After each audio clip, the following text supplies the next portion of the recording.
अस्सलाम वालेकुम, मेरा नाम जाबिर है। आप कंपनी के सर्विस सेंटर लेना चाहते हैं या कंपनी से कोई कॉन्ट्रैक्ट लेना चाहते हैं, उसके लिए आप क्या तरीका इख्तियार करेंगे, ये सब आज आपको बताता हूँ। सबसे पहले आप मेरे अपने तजुर्बे के मुताबिक 7 चीज़ें जो है ना, 6-7 चीज़ें, ये आपने हमेशा अपने जहन में रखनी है अगर आप किसी कंपनी के साथ जुड़ना चाहते हैं। सबसे पहली बात, आप कभी भी कंपनी के पास गए, आपने जाके ये नहीं बोलना कि मैं गरीब आदमी हूँ, मैं मजबूर हूँ, खुदा के लिए मेरी मदद करें, मुझे काम दें, मैं बहुत अच्छा आदमी हूँ, मैं आपका काम बहुत अच्छा करूंगा। इन सब बातों का बिल्कुल भी कंपनी को कोई असर नहीं होगा और ना ही कंपनी आपको बेहतर इंसान समझ रही होगी। बल्कि आपने जाके कंपनी को कहना ये होता है कि सर मेरे पास ये क्वालिटी है, ये काम मुझे आते हैं, ये मेरा सिस्टम है, कंपनी मेरी रजिस्टर हुई है, लड़के मेरे यूनिफॉर्म पहनते हैं, इस प्रोजेक्ट पे मैंने काम किया हुआ है, ये आपकी मुश्किलात हैं, ये मुश्किलात मैं हल कर सकता हूं। ये बातें सारी आपने उनसे करनी है। दूसरी बात, आपने नेगेटिव जो अपने लोग हैं ना, उनसे दूर रहना। आपके माँ बाप, बहन भाई जब आप कंपनी में जा रहे होंगे ना कॉन्ट्रैक्ट लेने, या आपकी फील्ड के नेगेटिव लोग, वो आपको बोलेंगे नहीं कोई फायदा नहीं जाने का, वहां पे तो हर आदमी पैसा खाता है, वहां पे तो सिफारिश चलती है, मैं खुद 6 महीने इनके पीछे पड़ा रहा हूं, मुझे तो इन्होंने कभी कुछ दिया ही नहीं। लेकिन ये सब बातें कहने से पहले वो अपनी हालत नहीं थे सोचते कि किस हालत के साथ वो कंपनी के पास कॉन्ट्रैक्ट लेने के लिए गए थे। तो आपने इन लोगों की बातों पे कभी भी यकीन नहीं रखना, बल्कि इस बात पे यकीन रखना है, अगर आपकी हालत बेहतर है ना और आप एक प्रोफेशनल आदमी हैं, तो 100% आपको कंपनी काम देगी। और कंपनी आपके फायदे के लिए आपको काम नहीं देगी, बल्कि कंपनी की अपनी जरूरत है कि उसको अच्छे आदमियों की तलाश होती है, अच्छे लोगों की तलाश होती है, ताकि उनका बिजनेस बढ़ सके। अच्छा, तीसरी बात, आपने टच में रहना है। आप फर्ज करें एक कंपनी के पास गए, उनको आपने बोला कि मुझे कॉन्ट्रैक्ट दे दें, सर्विस सेंटर दे दें, वो बोलते हैं नहीं हमारे पास नहीं है। आप वहां से आ जाते हैं, दोबारा आप वहां पे जाते ही नहीं है। अब हकीकत में होता क्या, जब आप वहां से आ गए ना, तो आने के बाद उसी रात को कंपनी के साथ जो पहले से लोग काम कर रहे थे ना, उनमें से एक आदमी छोड़ के चला गया, या एक आदमी चोरी करते हुए पकड़ा गया, या एक आदमी किसी भी वजूहात की वजह से, या कंपनी के पास कोई एक्स्ट्रा प्रोजेक्ट आ गया, एक्स्ट्रा साइड आ गई है, जो उनको ऊपर से ऑर्डर आया कि इस साइड पे हमें नए कॉन्ट्रैक्टर चाहिए। अब इस कंडीशन में अगर आप उनके साथ टच में रह रहे हैं ना, तो फिर आपको ये मिलने के बहुत ज्यादा चांस है। लेकिन एक दफा आपको कंपनी में ना कर दी है, आप दोबारा उस तरफ गए नहीं है, उनके साथ टच में ही नहीं रहे, तो फिर आप इस अपॉर्चुनिटी से महरूम रह जाएंगे। तो उनके साथ हमेशा राब्ते में रहे। अगली बात यह है कि आप, एक बहुत बड़ी टिप है कि जब आप लोग काम सीखना शुरू करते हैं ना, या आप डिप्लोमा कर रहे हैं, अभी डिप्लोमा करने के बाद जो आपने बाहर काम सीखना है, तो किसी आम वर्कशॉप पे काम सीखने की बजाय आप कंपनी में जाके काम सीखा करें। कंपनी बेशक आपको पैसे ना भी दे, उनके पास काम सीखें। उससे ये होगा कि जब 1, 2, 4 सालों में आप काम सीख जाएंगे, वहां पे टाइम गुजारेंगे, तो आपको पता लगेगा कंपनियां में सिस्टम किस तरह बनाए जाते हैं, सिस्टमैटिकली किस तरह काम को चलाया जाता है। कंपनी के अंदर जितने भी नीचे से ऊपर तक जो लोग हैं, जो रिस्पॉन्सिबल होते हैं आपको कॉन्ट्रैक्ट देने के, सर्विस सेंटर देने के, उन सब लोगों से आपका ताल्लुक बन चुका होगा। उसके बाद अगर आप मेहनती हैं, अच्छे माइंडसेट के लड़के हैं, तो आपके साथ ताल्लुक की वजह से उनको पता होगा कि ये लड़का अच्छा है, इसको आगे तरक्की करानी चाहिए, तो वो खुद ब खुद ही आपको पकड़ के सब तरक्कियां कराएंगे, क्योंकि आपको सारे सिस्टम, सब चीजें पता लग चुकी होंगी। अच्छा, इसके बाद एक बात होती है कि आपने ऊपर से नीचे जाना है या नीचे से ऊपर आना है। इसका मतलब ये होता है कि जब आप कॉन्ट्रैक्ट लेने गए हैं ना, आपके पास 2 ऑप्शन है। आप कंपनी का मालिक है या कंपनी का मेन मैनेजर है कंपनी का। फर्ज करें लाहौर की एक ब्रांच है, कराची की एक मेन ब्रांच है एक कंपनी की, उसमें जो उसका मेन मैनेजर है, उसके पास आपने डायरेक्ट जाना है कि मुझे सर्विस सेंटर दे दे, उस पर अप्रोच करनी है। अगर वो मान जाएगा तो फिर वो अपने से नीचे लोगों को रेफर करेगा, जो कि आपको फिर काम देंगे।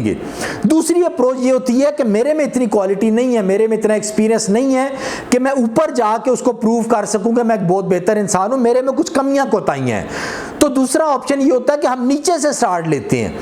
नीचे से कंपनी ने आखिरी जिस आदमी की जिम्मेदारी लगाई होती है ना, सब कॉन्ट्रैक्टर्स के साथ डील करने की, उनको सर्विस सेंटर देने की, उनको चेक करने की, उनके साथ सारे मामला तय करने की, उस बंदे का तयन किया जाए कि वो आदमी कौन है, उसके साथ राब्ता करके उसके थ्रू ये बात लाई जाए कि हमें कॉन्ट्रैक्ट चाहिए। वो उस आदमी के साथ फिर काम शुरू करे। आहिस्ता आहिस्ता जब वो देखेगा कि आप एक बेहतर माइंडसेट के इंसान है, प्रोफेशनल है, तो वो खुद ब खुद आपको कंपनी के जो ऊपर के लेवल के जो लोग होंगे उनसे आपकी सलाम दुआ कराता रहेगा और आप आहिस्ता आहिस्ता तरक्की के जो है वो सफर तय करते रहेंगे। तो ये दो अप्रोच होती है, दोनों की अलग अलग स्ट्रेटजी होती है, दोनों के अलग अलग फायदे और नुकसान होते हैं। ये मैं फिर किसी वीडियो में आपको बताऊंगा कि आपको ऊपर से नीचे आना चाहिए या किस आदमी को नीचे से ऊपर जाना चाहिए। अच्छा, इसके बाद अगली बात ये होती है कि आपने कंपनी से कॉन्ट्रैक्ट लेने से पहले आपने कंपनी के अंदर गैप ढूंढने हैं। गैप से मुराद ये है कि आप देखें कि इस टाइम कंपनी ने फर्ज करें इस्लामाबाद में एक आदमी को सर्विस सेंटर दिया हुआ है, लेकिन आगे टेक्सला में जो है कंपनी के पास कोई भी सर्विस सेंटर, कोई भी आदमी काम करने वाला नहीं है।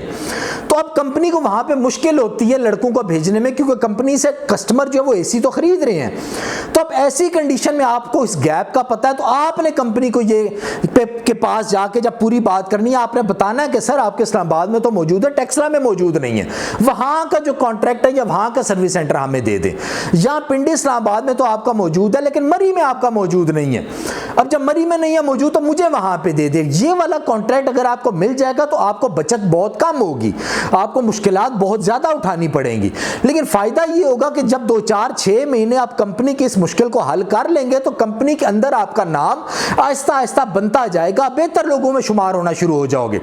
तो कुछ अरसे के बाद कंपनी खुद सोचेगी कि ये जिम्मेदार शख्स है, इसको मजीद कहीं ना कहीं कॉन्ट्रैक्ट या कहीं ना कहीं रिस्पॉन्सिबिलिटीज दी जाए। तो इस तरह आप टच में जब उनके साथ रहेंगे, वो थोड़ा बहुत उनको हेल्प आउट करेंगे, तो आगे वो खुद ही आपके बारे में सोचेंगे और आपको तरक्की कराएंगे।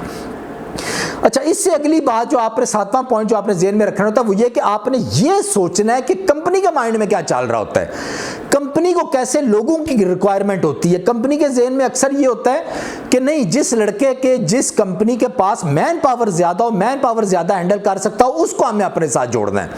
या अक्सर कंपनियों का ये होता है कि कौन प्रेशर में हमारे साथ खड़ा हो सकता है, अपना नुकसान फायदा नहीं सोचता लेकिन हमारे साथ खड़ा रहता है, हमारे कस्टमर की केयर करता है। और कंपनी ये सोच रही है जिसने अपने यूनिफॉर्म लड़कों को अच्छे पहनाए हैं, या कंपनी ये सोचती है कि इसका सोशल मीडिया के ऊपर इसकी फॉलोइंग बहुत ज्यादा है, तो ये कल को हमें काफी मसले मसाइल में हेल्प आउट कर सकता है। तो इस तरह कंपनी के ज़हन में क्या होती है, रिक्वायरमेंट होती है, जिसकी बेस पे कंपनी के ऊपर वाले जो लोग होते हैं वो नीचे पूरी कंपनी को लोगों को बताते हैं कि जिस कंपनी में या जिन लोगों में ये क्वालिटियां हो उनको आपने सर्विस सेंटर देने हैं या उनको आपने काम देना है। जब आपको ये बात पता लग जाएगी तो अब आप जब कंपनी से जाके बात करेंगे तो आप वो सारी जो रिक्वायरमेंट है कंपनी को बताएंगे और आपके अंदर जेन्युइन होगी भी, तो कंपनी बहुत जल्दी आपको काम देना शुरू कर देगी।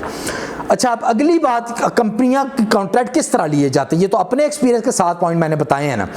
2 ही तरीके होते हैं कंपनी से कॉन्ट्रैक्ट लेने के। एक ये होता है कि आपने कंपनी से डायरेक्ट डील करनी है, डायरेक्ट उनके साथ अपनी कंपनी को रजिस्टर कराना है, बैंक अकाउंट रजिस्टर कराना है, सर्विस सेंटर है, जो भी मामला आता है कंपनी के साथ डायरेक्ट करने हैं और आपने काम शुरू करना है, डायरेक्ट अपने ताल्लुकात बनाने हैं। दूसरा तरीका ये होता है कि आप डायरेक्ट कंपनी के साथ ताल्लुकात बनाने के काबिल नहीं है। अब जिन लोगों के पास ऑलरेडी सर्विस सेंटर मौजूद है या जो लोग ऑलरेडी कंपनी से कॉन्ट्रैक्ट ले रहे हैं, आपने उनके साथ अपना ताल्लुक अच्छा रखना है।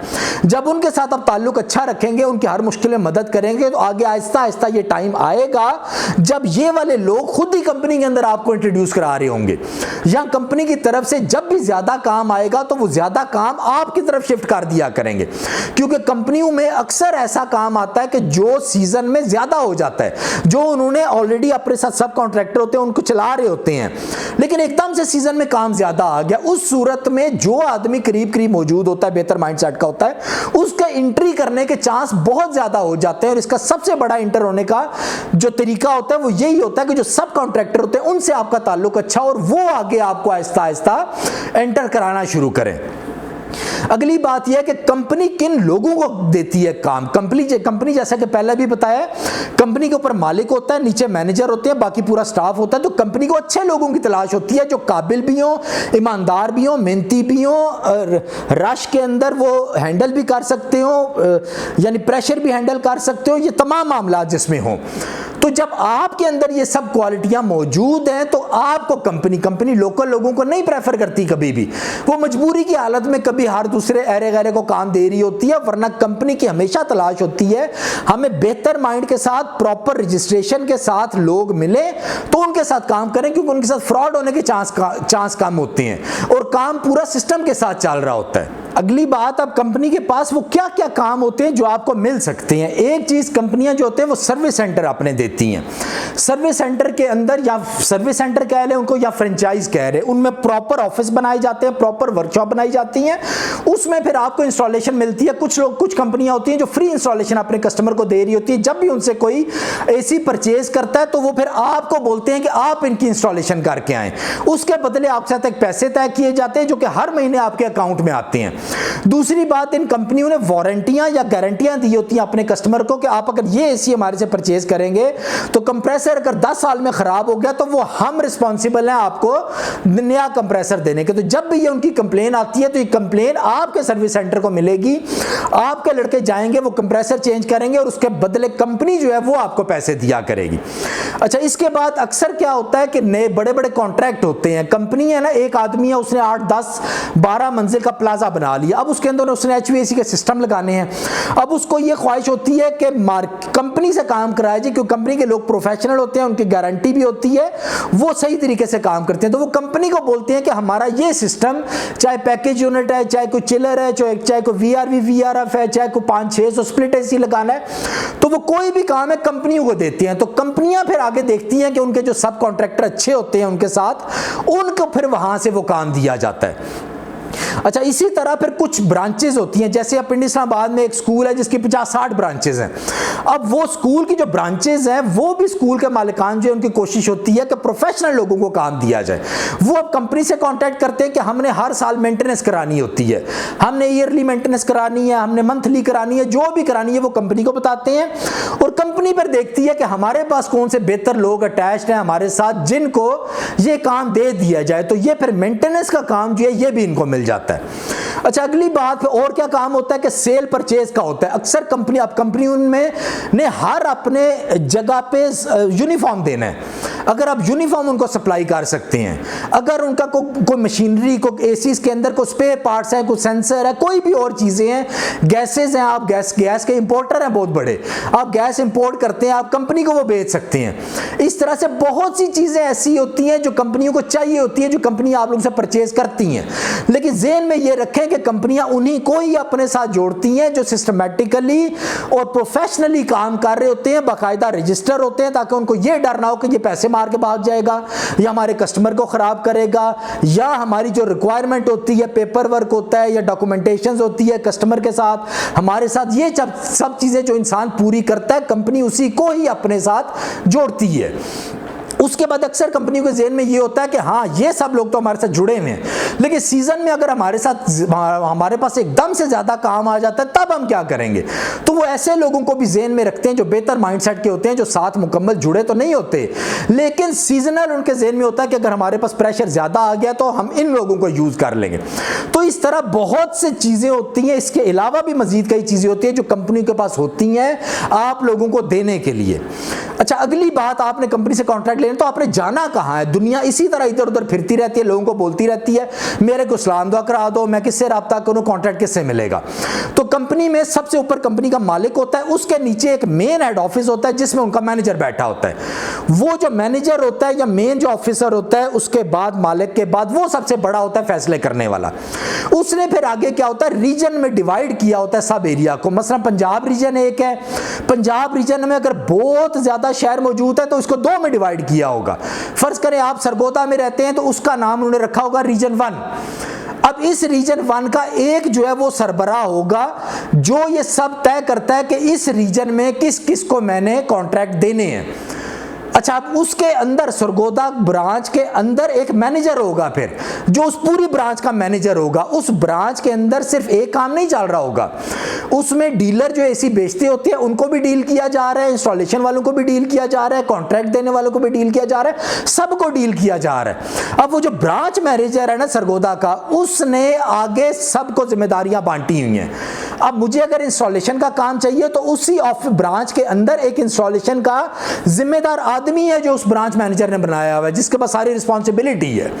तो तो आप अगर इस जिम्मेदार आदमी के पास जाएंगे तो ये आपको आगे रेफर कर सकेगा या आपकी मदद कर सकेगा कॉन्ट्रैक्ट लेने में। या आप इस ब्रांच मैनेजर के पास जाएंगे तो ये भी आपकी मदद करेगा। अगर इसके बाद आप जो रीजनल मैनेजर होगा उस रीजनल मैनेजर के पास जाएंगे, वो आपकी मदद कर सकेगा। रीजनल मैनेजर के बाद जो मेन होगा पूरी कंपनी का मैनेजर होगा, सीईओ होगा, जो भी है वो आपकी मदद करेगा। उसके ऊपर फिर कंपनी का मालिक होता है। कंपनी का मालिक खुद सारे फैसले नहीं करता, वो जो अपने एम्प्लॉय रखे होते हैं, प्रोफेशनल रखे होते हैं, वो जिनको रिकमेंड करता है, ज्यादा चांस होता है उन्हीं को आगे लेके जाया जाता है और इसको टाइम लगता है एतबार बनाने में, एक दूसरे को समझने में। जब कंपनी को यकीन आ जाता है कि यह आदमी ठीक काम करने वाला, फिर आगे उसको तरक्कियां कंपनी कराती हैं। तो आज के लिए इतना काफी है, तो हमें याद रखिएगा। अल्लाह हाफिज।